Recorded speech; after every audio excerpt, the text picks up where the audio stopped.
કર્મચારી સામે સરકારે લીધા છે પગલાં। સાબરકાંઠાના આંદોલનકારી કર્મચારીને છૂટા કરવાનો આદેશ અપાયો છે।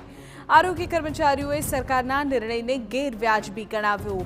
કર્મચારીઓને ડરાવવાનો પ્રયાસ કરવામાં આવ્યો હોવાનો આક્ષેપ છે। કર્મચારીઓએ હવે હડતાળ જે છે તેની યથાવત રાખવાની તૈયારી બતાવી છે। આરોગ્ય સંઘના પૂર્વ મહામંત્રી આશીષ બારોટને છૂટા કરવાનો આદેશ થયો છે। આરોગ્ય વિભાગે અગાઉ અનેક કર્મચારીઓને નોટિસ પણ પાઠવી હતી। આરોગ્ય કર્મીઓ આંદોલન યથાવત રાખતા સરકારે લીધો નિર્ણય। જે અધિકારીઓ દ્વારા અમને ખાતાકીય પરીક્ષામાંથી મુક્તિ આપવામાં આવેલી છે, આ જે બે અધિકારીઓ અમારા જિલ્લાના જેને અમને ખાતાકીય પરીક્ષામાંથી મુક્તિ આપી અમારી સર્વિસ બુકના અંદર એન્ટ્રી પાડેલી છે, એ જ અધિકારીઓ દ્વારા અમને આજે છૂટા કરવામાં આવ્યા છે। બિલકુલ ગેરવ્યાજબી છે। આ ફક્ત ને ફક્ત બીવડાવવા માટે અને અમારી હડતાલ તૂટી જાય એના માટેનો એક પ્રયત્ન છે, પણ આવું ક્યારે નહીં થાય। કાયદાકીય એ લોકો જો લડશે તો કાયદાકીય અમે પણ લડવા માટે તૈયાર છીએ। તમે બારોબાર અમારી ઉપર પ્રહારો કરી રહ્યા છીએ।